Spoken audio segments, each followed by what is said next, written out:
It will be sad to lose the goodwill of over 8.9 million people who voted for you, Sheilo, writes President Tinubu. He stated that as President marks 1 year in office in May this year, there should be an appraisal of everyone, and those found wanting must be allowed to go. Comedian Sheilo has called the attention of President Bola Tinubu to the biting hunger and economic hardship in Nigeria. In an open letter to President Tinubu, Sheyi, who is a staunch supporter of President Tinubu, stated that it would be sad for the president to lose the goodwill of over 8.9 million people who voted for him during the 2023 election because of the incompetence of the people in his cabinet.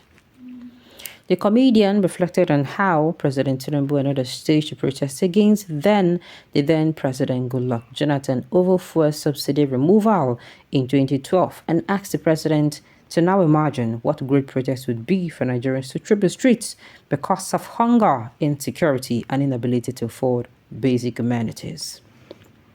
He stated that as the president marks 1 year in office in May this year, there should be an appraisal of everyone, and those found wanting must be allowed to go.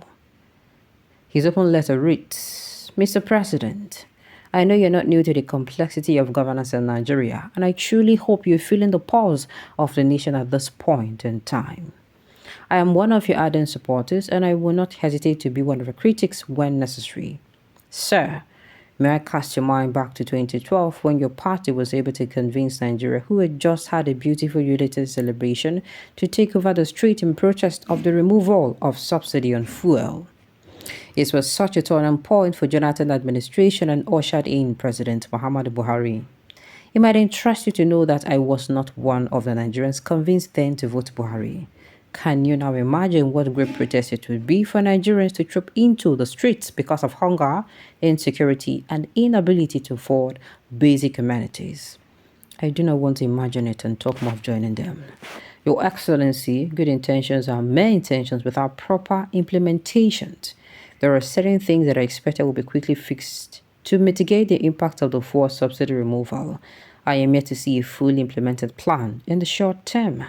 I used Moses and the Israelite journey from Egypt as an analogy in one of my write-ups, and it was not a mistake.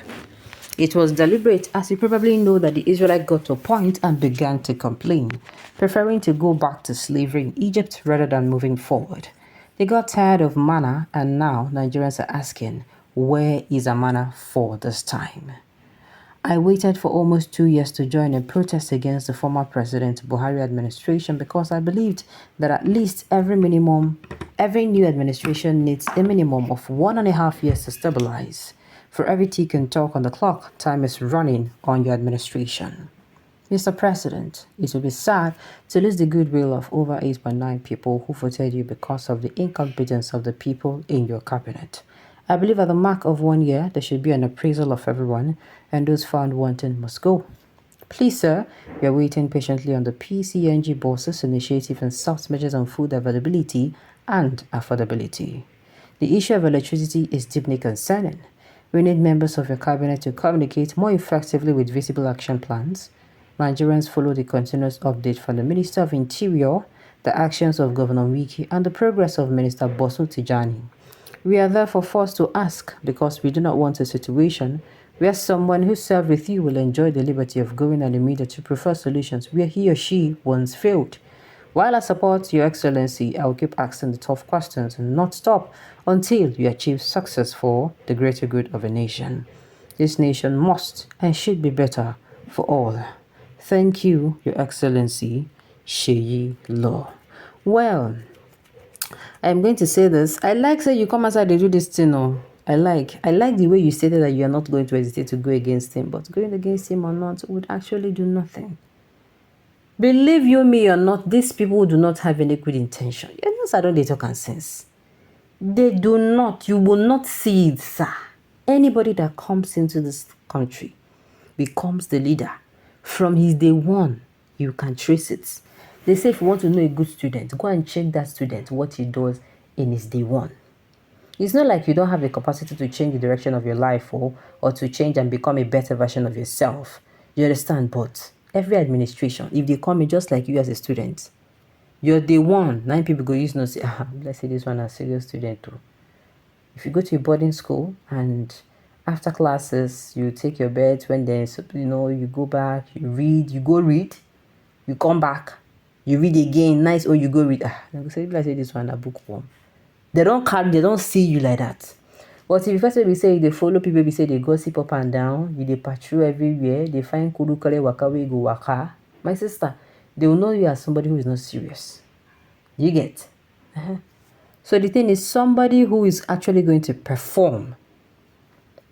I love the fact you also, told him most of the things that Nigerians want to say to him. Sheila wrote this in this letter, but I said it does not need. All these things are necessary. You can tell if Sheila is thinking that this country will get better. Let me tell him, my dear Sheila, you're going to be very disappointed. You are going to be very disappointed. Carry your mind. Just put your mind, say, you're going to be disappointed. When I never begin write letter, all of us they hear am now. You chose tribe and religion over competency. Now the seed you sow have germinated, so begin to enjoy the fruit. I used to see one person here with the name of May. Where is he now? Is he dead or has he lost his voice? By God, where the southern and southers will not join you people to protest. God has designed us to be tough. We will survive every condition. After all the marginalization alone is enough to toughen us. It is with us as it pain them. Now, wow. The ethnic idiots that attack Nigerians for daring to cast their votes are becoming frustrated. All those who collaborated against the wishes of common men and women in this country will continue to die in regret. Maybe the thing. It is not, see, you know the right thing, do the right thing. See, it doesn't make sense that you know that this thing is wrong and you are coming later, you are saying it is right. And then later, you now come outside and say, you just wanted to give it a trial. Oga, dust to the yarn, sir. You know, say this thing no dey okay. Talk own it with your full chest. Kini, okay, this is not the right thing to do. You're not going to do it. Rather than coming later and you say, it does not. When you know that nothing can be done. Till the next 8 years, nothing can be done. We'll do what? We don't have any choice rather than to stay. And we don't know how. How am I going to put it? We don't know how people's tolerance level are. There are people in this Nigeria that, I've said it before, even before election, the patience level are worn out. Depression is on the high. Crime is on the high. Homicide is on the high. Everything's on the high. Prices of things are on the high. The only thing is on the low as people morally to even live. People morally to stay alive in this country is getting low. Alright, on this note, we have come to the end of the news. We say thank you for tuning in to listen. Until I come your way next time, enjoy the rest of your day.